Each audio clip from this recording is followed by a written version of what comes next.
So this is the start of my film photography series, where I'm going to be showing you what kind of film cameras to buy, what kind of film to use, and a bunch of other stuff in the category of film.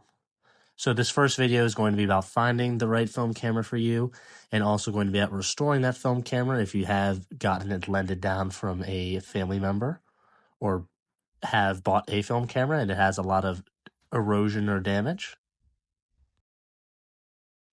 To start film photography, I recommend you get either one of the two options for cameras. I'd say one is a point and shoot film camera, and the other would be an adjustable lens film camera. Point and shoot cameras do not have the option to look at focus or maybe even zoom length. They usually have a built-in lens, and you just press and shoot. So very good for like portrait photos or just trying to mess around. Like probably better than using an iPhone in terms of just getting close-up photos. I mean, otherwise, if you want to dive into photography and take maybe photos from longer viewpoints, also trying to get focus down and overall get a better photo and make sure the qualities and resolution's a lot higher, I would definitely suggest getting an adjustable lens film camera. The one I use is the Canon AE1. It could definitely range from $80 to $200, or if you actually been lended down a camera, maybe restoring it should be pretty easy. But overall, it's not too expensive, but I would suggest going to a photo store before checking sites like eBay, because eBay or Amazon or wherever you may get this film camera usually don't have checks to see if it's actually working properly. If you go to a camera store, they usually check and fix almost all the things or send them out before selling the camera, so you have a better chance of getting a working film camera and having no bugs or issues. In terms of a point shoot camera, I have a Bell& Howell. It's around, I would say, like 30 years old. And you could probably purchase one of these online for anywhere between $30 to maybe $80 for a decently ranged or priced camera. I would definitely say that I would prefer still buying it from a camera store over buying it online. Okay, the next part of the video is going to be going over restoration, specifically battery acid and overall cleaning up dust from your camera using baking soda and or alcohol and Q-tips. For this part of the video, I use one of my older cameras that is missing a piece of metal that conducts with the battery, so it's not usable right now. Just to give you guys a demonstration, I try to clean it up.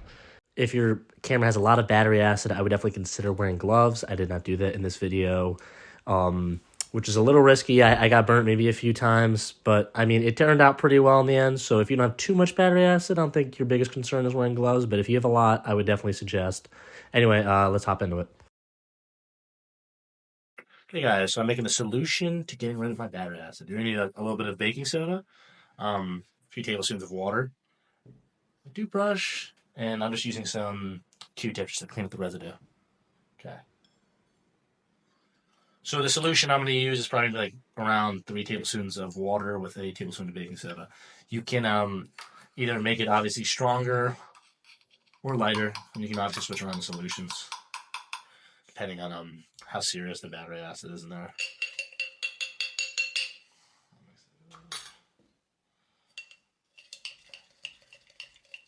Yeah, so here's the battery acid on the camera. You can see a little buildup over here. I removed a little bit of it using some Q-tips, but yeah, we're going to have to go a little in there with the toothbrush.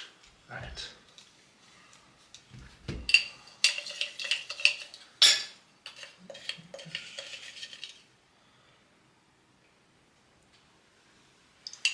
Hey guys, it's me editing the video. I just want to remind you to not use as much of a watery solution as I did.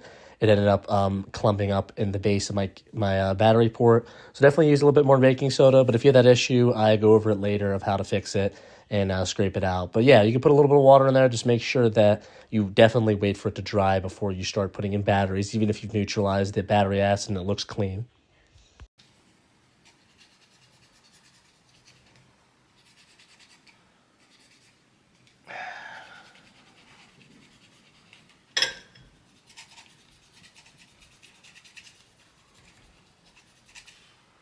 See, a lot of that corrosion's already coming out. I definitely recommend if you have a smaller battery port or you're using obviously some AA's to go in there with the Q-tip, because I had a hard time getting that toothbrush to even come close to the edge.